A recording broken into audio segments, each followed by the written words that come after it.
আপনি আজকে যৌবনের তাড়নায় অনেক কিছু করতেছেন, কিন্তু বাস্তবতা কি জানেন?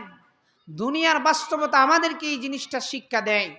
আপনি যখন মারা যাবেন তার আগ পর্যন্ত দুনিয়ায় আর সবাই আপনার জন্য মহব্বতের, কিন্তু আপনি যখন মারা যাবেন এর 1 সেকেন্ড পরেই দুনিয়া পুরাটাই আপনার জন্য বৃথা।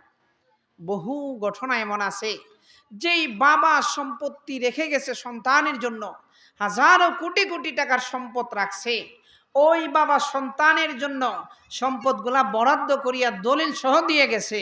এমনও ঘটনা আমরা দেখছি, ওই সন্তান মা এবং বাবা অথবা মা কিংবা বাবাকে আপনার বৃদ্ধাশ্রমের মধ্যে রেখে দিছে, অথচ সেই মা কোটি কোটি টাকার সম্পত্তির মালিক ছিল, সেই বাবা কোটি কোটি টাকার সম্পত্তির মালিক ছিল। কিন্তু দুর্ভাগ্যের বিষয়, শুধুমাত্র সন্তানকে যখন ওই সাইন করে সম্পত্তিগুলা দিয়ে দিছে, সাথে সাথে সেই সম্পর্ক শেষ। তার মানে বোঝা গেল এই দুনিয়া মানুষকে মূল্যায়ন করে না। আর দুনিয়াটা মূল্যায়নের জায়গাও না, দুনিয়াটা সম্পূর্ণই ধোঁকার উপরে। আল্লাহ রাব্বুল আলামিন বলেন, কুল্লু মান আলাইহা ফান ওয়া ইয়াবকা ওয়াজহু রাব্বিকা যুল জালালি ওয়াল ইকরাম।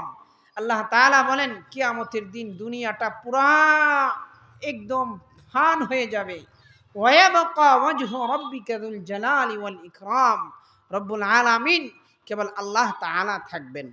আমার শ্রদ্ধেভাজন উস্তাদ, আমার শাইখ ও মুর্শিদ, শাইখুল হাদিস আল্লামা গহরপুরি রহমাতুল্লাহি আলাইহি সুযোগ্য হাতে গড়া শাগরিদ শাইখুল হাদিস আল্লামা সাআদউদ্দিন ভাদেশ্বরী রহমাতুল্লাহি আলাইহি এই আয়াতের ব্যাখ্যাই বলতেন, কুল্লু মান আলাইহা ফান। আমরা আমাদের উস্তাদদের কাছ থেকে হুজুরের বরাতে কথাটা শুনছি, হুজুর এই আয়াতের ব্যাখ্যাই বলতেন, কুল্লু মান আলাইহা ফান, মানে সব কিছু ফানি ফানি হয়ে যাবে। ওয়ায়াবকা ওয়াজহু রাব্বিকা যুল জালালি ওয়াল ইকরাম, তখন শুধুমাত্র থাকবেন রব্বুল আলামিন। তো যেটা বুঝাইতে চাইছিলাম, দুনিয়াতেও আপনার থাকার কোনো মূল্যায়নের সুযোগ নাই। আখিরাতের মধ্যেও যদি আপনি দুনিয়া থেকে নিজে মূল্যবান না হইতে পারেন, সেখানেও আপনার কোনো মূল্য নাই। দুনিয়ার বাস্তবতা দেখেন, দুনিয়ার মানুষ আপনাকে ততক্ষণ পর্যন্ত ভালোবাসে যতক্ষণ পর্যন্ত আপনি তাকে দিতে পারেন, অর্থাৎ স্বার্থের আঘাত যতদিন না করবেন ততদিন পর্যন্ত সে আপনার মহব্বতের মানুষ। কিন্তু আপনি যখনই চলে যাবেন, দুনিয়া থেকে চলে গিয়ে মাত্র বাড়ির থেকে উঠানটার মধ্যে চলে গেছেন, আপনার লাশটা ঘর থেকে বারান্দায় নিয়ে গেছে, দুনিয়া আপনার জন্য সম্পূর্ণ বিচ্ছিন্ন হয়ে যাবে।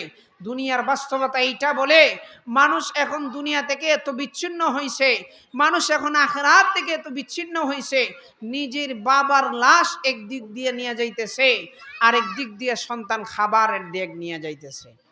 তার মানে বোঝা যাচ্ছে মানুষের ভিতরে এখন মহব্বত, আয়েশক, ভালোবাসা যাই বলেন না কেন, দুনিয়ার সাময়িক কিছু সময়ের জন্য। যখন আপনি সুস্থ থাকবেন তখনই মূল্যায়িত হবেন, যখন অসুস্থ হয়ে যাবেন আপনার জীবন শেষ। আমি নিজের চোখে দেখছি, ছেলে বাবার লাশ নিয়ে যাইতেছে গুরুস্থানের মধ্যে, আর ছেলে ওইদিকে খাবারের ডেগ নিয়ে যাইতেছে, অথচ তার বাবা মারা গেছে এই অনুভূতিটুকু তার ভিতরে নাই। তার মানে বোঝা গেল দুনিয়ার জন্য আপনি যাই করেন না কেন, দুনিয়া আপনাকে মূল্যবান করতে পারবে না। তবে হ্যাঁ, আপনাকে মূল্যবান তখন করবে যখন আপনি এই দুনিয়াটা রাসূলের দেখানো পথ অনুযায়ী চলবেন। এখন রাসূলের পথ আসলে কি? রাসূলের পথ হচ্ছে রাসূল সাল্লাল্লাহু আলাইহি ওয়াসাল্লাম আল্লাহ পাকের পক্ষ থেকে নির্দেশিত হয়ে আমাদেরকে যত ভালাইয়ের কথা বলছেন সেই দিকে চলা, যত খারাপি থেকে বিরত থাকতে বলছেন সেগুলা থেকে বিরত থাকা। যদি আমরা থাকতে পারি তাহলেই আমাদের জীবন মূল্যায়িত হবে, দুনিয়াতেও সম্মানিত হবে, আখিরাতেও সম্মানিত হবে।